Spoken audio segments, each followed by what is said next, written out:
that just because something's on a public forum, you still had to either add that friend or you could have the right to remove the comments, which they were not done when that screenshot was taken. And in fact, they're still up today. That's it. All right, thank you very much. Okay. Do you want this portion of this meeting to be closed? No. No? So you ready to write? Yeah, like okay. I said. Then you go ahead. You can go ahead and start right now. Defending myself Yes. against this comment? Yes. Okay. Well, yeah. A lot of people did say a lot of mean things to Jersey. I agree with that. I don't know if it says in there my response to them. I told them to be nice. That it's every candidate's right, I think, to file complaints. I was not derogatory towards Jersey. It's a public forum. I don't know how constitutional it is to actually, subject people to this kind of legality. I feel like people should have the freedom of speech to say whatever they want, especially on my Facebook. This wasn't during the campaign. I'm pretty sure none of it crosses slander. I don't think Jersey lost any votes over it. He may have lost a little bit of dignity and respect, but that has nothing to do with it. As far as this complaint is concerned, it is a legitimately valid complaint according to the rules. I don't think the rules are correct. I don't think that this complaint should be upheld. But according to the rules, it looks that way. It looks like it should be voted yes on, even though I think it's unconstitutional on a much larger scale than our school government. Like I said, I myself did not participate in any of this. I don't believe in that. I don't really believe in belittling people. I believe in empowering them and raising them up. And that's all I have to say. If you have any. Candidate Maxey and Candidate Goldman up here. The board will address you if they have any questions. State life is growing fast and speed and one of another, so it's helping to grow by being understanding and respectful. Okay. For two reasons, one being that many of the supporters were asking questions, some said super dislike, mega dislike.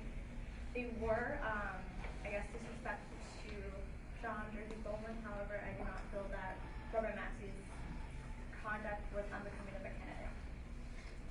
That I know. Thank you. Does anyone else have any discussion? With that, okay. So the discussion is ended. We'll move on to action item E. Approval of a fine of $25 on the CSUN Executive Board election rules.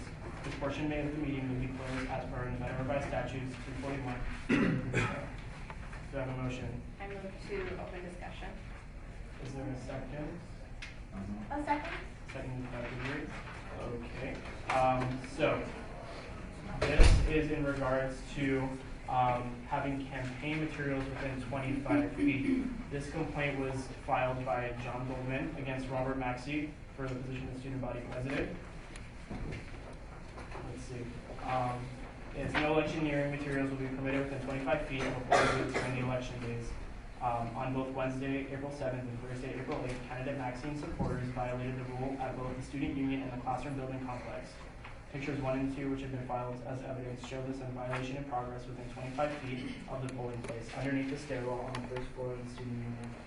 So, is there a motion for a procedure? Oh, I'm sorry. Okay. I move for procedure, 5-minute explanation, 5-minute question and answer, and 5-minute discussion.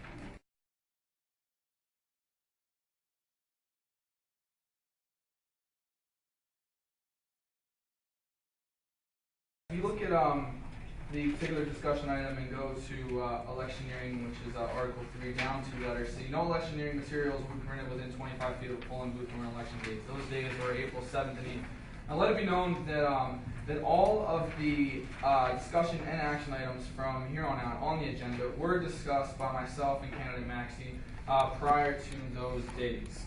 Immediately following the primary election dates, there was about an hour-long conversation regarding the rules and regulations where I gave the benefit of the doubt the rules and regulations that were broken during the primaries were due to potentially lack of knowledge of the electioneering rules, and therefore that no claims would be filed from the primaries. So they're that they were within less than 25 feet. If you notice that in the complaint, it was also against CBC.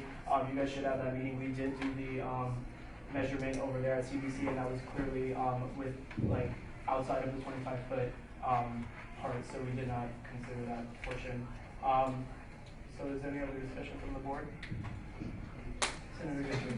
I just wanted to state that I was proceeding with the measurements both times, and electioneering materials will be permitted within 25 feet of a polling booth during election day. And I find that they were within 25 feet, so I yield. Thank you. Is there any other further discussion? No.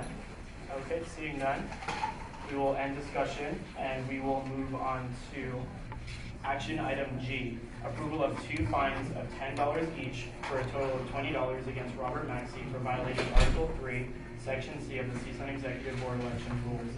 Do I have a motion? I move to approve action item. Signs moves to approve action item G. Seconded? I second. Abdel said second. Are there any questions or anything about this? It's 2 fines because there are 2 different pictures with 2 different posters, so there are 2 different instances per offense. So it's a fine of $10 per offense. Yes. So $20 total against Robert Maxey. So all those in favor of approving action item G, approval of 2 fines of $10 each for a total of $20 against Robert Maxey for violating Article 3, Section C of the CSUN Executive Board election rules, say aye. Aye. All those opposed say no. Any abstentions?